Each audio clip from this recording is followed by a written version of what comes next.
Kahit saan, we're family. Sa bawat lakad sa Japan, together we'll be Yuki Fun family. Overseas, life and dreams. Sa video na to is pag-uusapan natin yung cost of living namin dito sa Tokyo habang nag-aalmusal kami ngayong araw ng linggo. So, kaya naisipan ko tong vlog na to kasi ang lamig sa labas. Malamig na kasi ngayon sa labas, so ang hirap ng maggagala sa labas. Tapos uuwi, sisipon-sipon. Kaya medyo nahihirapan kami. Pero naghahanap kami palagi pag ganito na winter, mga indoor na papasyalan. Pero ngayon linggo na to, ang plano lang namin ngayong araw is yun, dito sa bahay, tapos maglaro doon sa game center na napakita ko na sa inyo. Ilan sa mga viewers natin na nakasubaybay. Nakita nyo na yun. So, tatambay lang kami doon kasi mainit doon eh. Yun, naisipan ko pag-usapan tong cost of living dito sa Tokyo habang nag-almusal kami. Almusal pala namin ngayon, pansit bihon, kasi nagluto si Yumi-chan ng pansit bihon. Actually, kahapon pa to. And yun, ininit lang namin. Tapos, scrambled egg. Ngayon yung almusal namin. Tapos, syempre, kanin. So ito yung legendary nut to. Ano siya, fermented soybean. Napaka-healthy nito sa katawan. So, isa to sa mga paborito ko. Kumahapon laging kumakain talaga yung nut to. Ano kasi siya mabaho, tapos medyo slimy. Slimy yung texture niya, kaya maraming may ayaw nito. Pero napaka-healthy nito sa katawan. So, dagdag ko pala, no? Pag-uusapan nga natin dito is yung cost of living namin dito sa Tokyo, magkano yung buong nagagastos namin. So, i-breakdown natin dyan. Then, sa last part nga ng video na to, is lalabas kami para maipakita ko naman sa inyo kung magkano yung sahod dito sa Tokyo. Tapos, tingnan natin kung magkano yung magiging total nun. Then, magkano yung nagiging savings? Kasi talagang sobrang taas ng cost of living dito sa Tokyo. So, una natin is, sa expenses namin is, syempre, bahay. So, sa bahay, dito sa amin, sa bahay namin is, umuupa lang kami and ang presyo niya is 105,000 yen. So, doon sa 105,000 yen na yun is kasama na doon yung internet. Then, next is yung kuryente namin tsaka yung gas. So, magkasama na sila sa isang bill. So, ngayong buwan, naging bill namin is almost, kung ira-round off ko, naging 21,000 yen. Yun. So, pagdating kasi sa mga bills, si Yumi-chan talaga nag-aasikaso lahat niyan. Then, yun, sasabihin niya sa akin yung total. Magbabayad lang ako. Sa kanya ko na inaasa yung mga ganyan. Kaya siya yung mas nakakaalam. So, yung sinasabi ni Yumi-chan na 21,000 namin is magkasama na yun. Gas and kuryente. Basta dati may nag-alok sa akin na mas makakamura daw ako. Pumunta sa bahay. Doon sa dati ko pang bahay. Inisang billing ko na lang siya. Mas makakamura. Tapos, siya under siya ng pangalan ko. Kahit saan ako lumipat. Around Tokyo kasi Tokyo Gas Tokyo yung Gas siya. Tokyo Denki. Yes. Around Tokyo, wala nang registration eh. Parang mag-update na lang ako ng address ko. So yung bahay ko dati, doon ako naka-register. Tapos under sa name ko. Nung lumipat dito, parang change address lang. Tapos nagtuloy-tuloy lang yung bill ko. So 21,000 siya ngayon. Nanonood kasi ng TV si Yukito. So, iba yung nag-a-adjust yung mga presyo niya kasi depende sa season. For example, ngayon mataas siya, 21,000 eh. Minsan nagpipik pa yan hanggang 30,000 na binabayaran namin sa gas, kuryente. Depende sa consumption namin kasi nga gas tsaka kuryente siya. So, yung heater namin, meron kami heater dito sa sala na gumagamit ng gas. So, connected rin siya doon sa kalan. Basta lahat na Kasi yun. nakaran din sa pipe yung para sa hindi masyado familiar, no? Kasi sa atin, di ba sa Pilipinas, yung gas nasa tangke palagi eh. LPG. Yung ganon. So, dito sa Japan, rin siya. Nakalinya. Naka-line din siya dyan. So, may metro lang rin yung gas na consumption namin. So, yun nga. Meron kaming gas na para sa heater. Tapos, yung mga nagpapainit sa tubig namin, halimbawa kasi nagbubukas kami ngayong winter.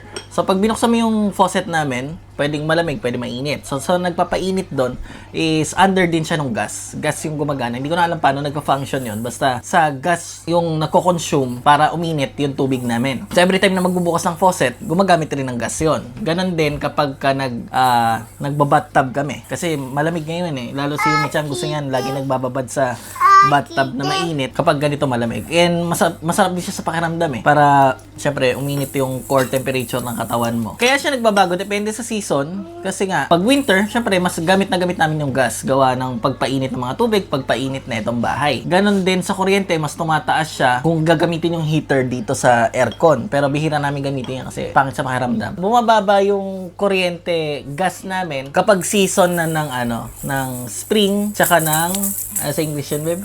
Spring, tapos yung autumn. Basta yun, yung dalawang season na yun, kasi di ba 4 season dito? Summer tsaka winter.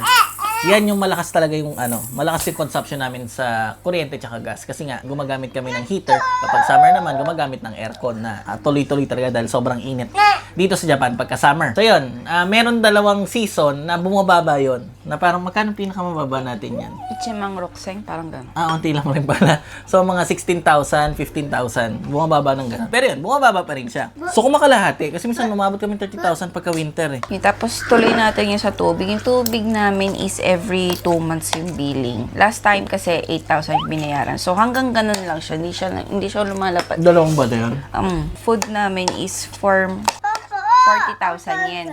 So yun, sa pagkain, 40,000 yen. More or less, hindi, madalas more eh. More. Kasi kinukulang pa yun. Kulang na ngayon. Pero yung pinaka-baseline namin, kasama sa Yukito, sabay, magkano lang naman, kasabay lang siya sa pagkain namin, sa 40,000 yen. Next na expenses natin, kay Yukito mismo. Medyo malaki kayo Yukito. 60,000. Parang ganun. Parang mga ganun siya, 60,000 yen. Nakalimutan ko, nagawa ko na ng video dati yon kasi Pero- nag-compute talaga tayo. Pero nun eh. medyo maliit pa kasi siya nun. Ngayon, ang lakas niya na maggatas. Sa gata, sa credit card. Credit card, hiniwalay ko kasi meron akong isang credit card na ginagamit lang para dito kay Yukito. At least natatrack ko kung magkano yung gastos niya. So, nasa 30,000 tapos iba pa. Gatas lang yun. Gatas lang yon. Tubig. Mga pagkain, tubig, Diaper pa niya. diaper. Basta yun parang mga 60,000 eh. Yung dati maliit siya. So, sabihin natin mga ganon. Yung nagagastos namin. Ano pa ba? Kasi biglaan lang itong video na to. Kasi sabi ko, wala talaga kami plano maggalangin. Kasi nga, ang lamig. Sabi ko, sige, maggawa na lang tayo ngayon ng cost of living para ma-share lang natin. Kasi marami rin na rin yung nagtatanong nun eh. Tapos bukod doon, sa basic needs, no? Idadagdag natin sa basic needs dito sa Japan is yung phone number. Tapos cellphone. Yan, yung sa phone, kasama siya sa basic needs dito sa Japan. Ewan ko, may mga tao na walang phone number, pero dapat may phone number ka. Kasi para registration sa bangko, registration sa city hall, sa trabaho mo, kailangan mo ng phone number.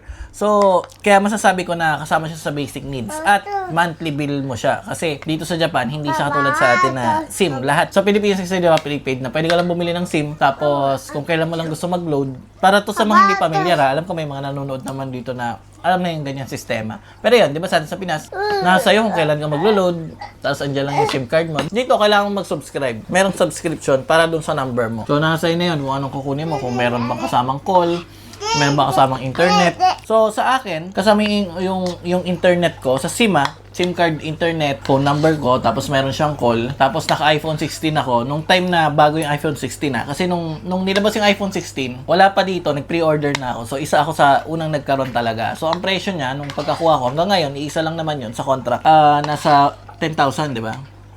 Yan, mga nasa 10,000 yung magkasama na yung phone ko tsaka yung subscription ko. Pero kung yung subscription lang, parang 5,000 eh. Ganon, yung subscription ko sa SIM card tapos 5,000 yen sa phone. So kung i-convert ko 5,000 yen para sa iPhone 16 Pro Max 512. Ang hulog ko lang buwan-buwan, kung sa peso baka mga 2,000, no? Mga 2,000 cellphone lang?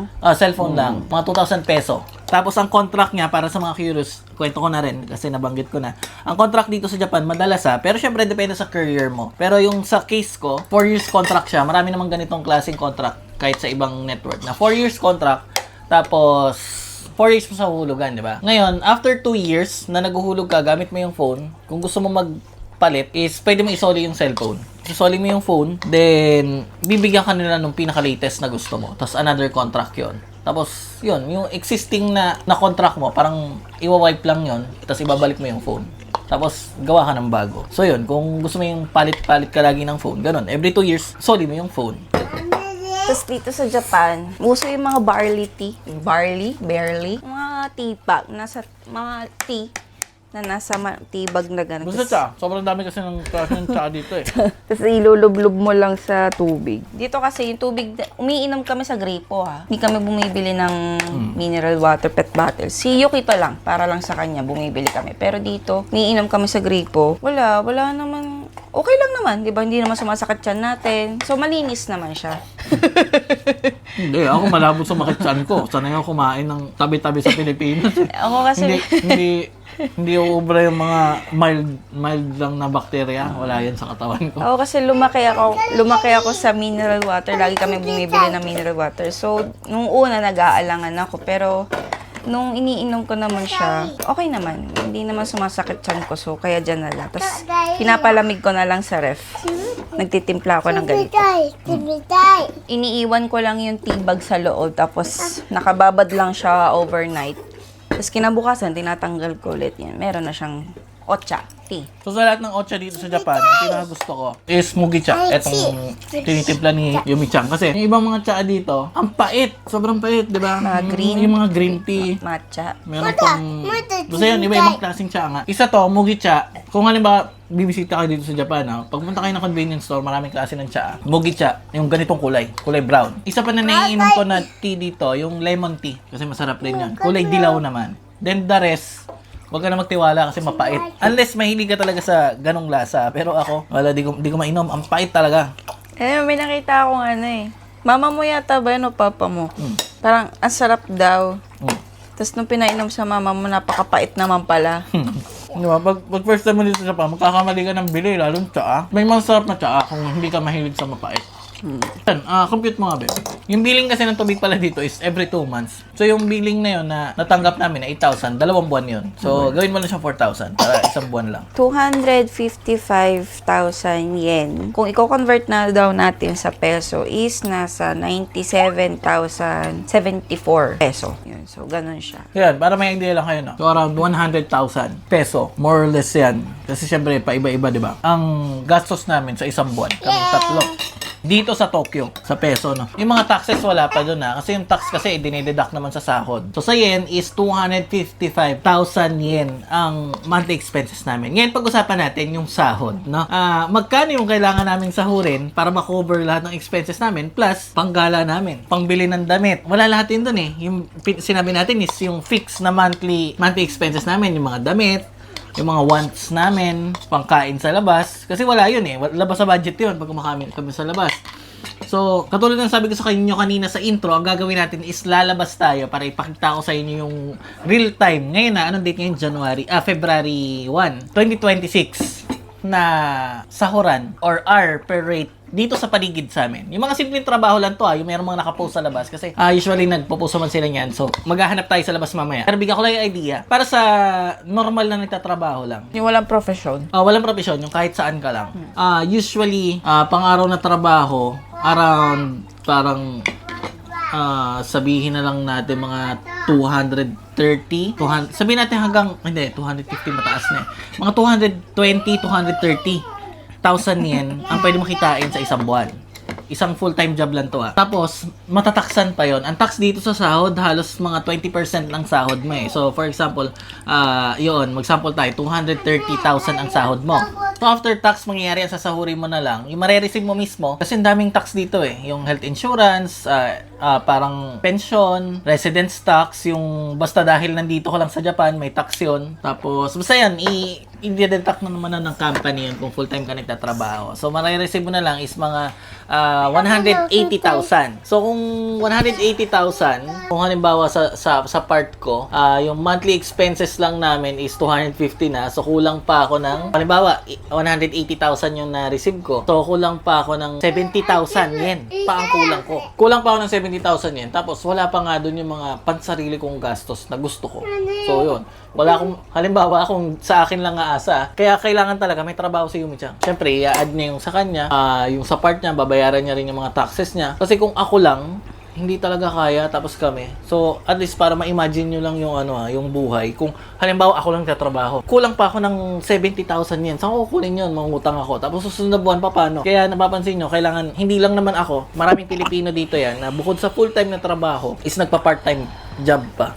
Kasi dito naman, strictly 5 days lang talaga ang pasok Hindi ko alam sa lahat ng company pero yun yung usual talaga. 5 days work tapos 2 days rest day sa isang linggo. So yung 2 araw, yung ibang mga tao, pina-part-time job pa sa iba yun. Kasi nga, doon mo nakukunin yung mga wants mo Kasi dito sa full-time job mo, pangbayad mo lang siya para mabuhay Doon, yung kumbaga yung lahat ng sahod na yun, doon na pupunta. So yun yung common na nangyayari, no? Pero syempre, kung ikaw is yung high-paying job ang ginagawa mo, dito ka lang sa full-time mo tapos kakasya na yun.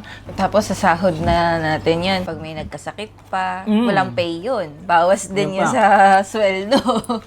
Yun ang pinakamahirap. Kasi halimbawa, Si Yokito kasi, syempre, normal sa bata yung sisipon-siponin, ganyan. Tapos sa daycare siya. And syempre, normal na pinaprotektahan ng daycare yung iba pang mga bata. So, may onti lang kibot sa bata. Napauwi. Yung Michang, wala magagawa. Kasi mas malaki yung sinasahod ko sa kanya eh. So, siya yung uuwi. Mag-out sa trabaho para kunin si Yokito. So, halimbawa yung ganun, di ba? Saktuhan ang sahod mo, tapos nagkasakit ka ng 1 linggo, talagang kakapusing ka, di ba? Kaya yan yung isa sa mga mahirap dito sa ibang bansa na parang kung iisipin na sa mga tao na hindi masyado pamilyar. Kaya gumagawa ko ng ganitong mga video para mas maintindihan nyo ng ibang mga tao is hindi madali ang buhay dito sa Japan, especially sa Tokyo. Hindi namumulot ng pera talaga. Kumbaga papaguri mo yung katawan mo para kumita ka ng pera. Kaya nga, alam niyo naman, nag-sideline rin tayo, nag-Uber tayo, di ba?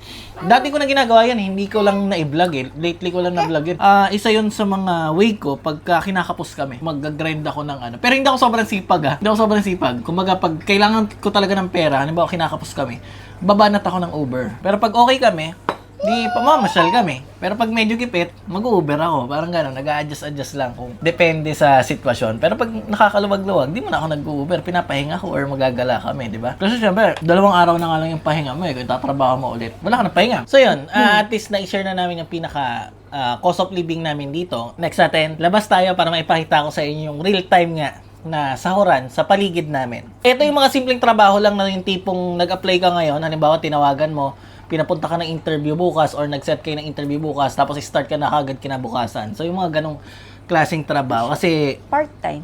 yung part-time. Yung mga simpleng trabaho kasi dito is kapag na-invite ka sa interview, halimbawa tumawag ka, tatanong ka, hiring ba kayo ngayon? Tapos pag sinabi, ay oo, tapos kailan ka pwede ng interview, tatanungin ka. Pag tinanong ka ng ganun, ibig sabihin hiring sila. Pag sinabi nilang hiring sila, makakapasok ka. Interview doon is negotiation yung dalawa ng schedule. Kasi dito mamimili kayo. Depende sa company ha. Halimbawa, merong company, sasabihin, meron ditong 3 shift. Ito yung mga oras. Mamili ka dyan. Anong oras, tas anong araw ka mo gusto pumasok. Siyempre, titingnan nila doon sa blockings ng tao nila. Basta yun, yung interview is mangyayari, is negotiation mo doon sa company kung anong araw at oras mo gusto pumasok. Tapos Kumbaga, kung mabilis ang proseso.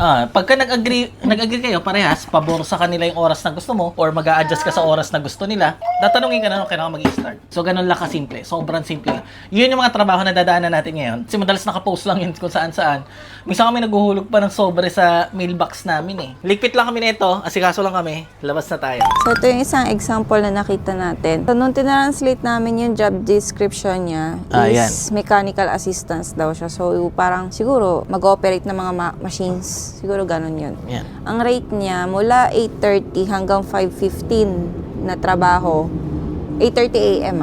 Hanggang 5:15 p.m.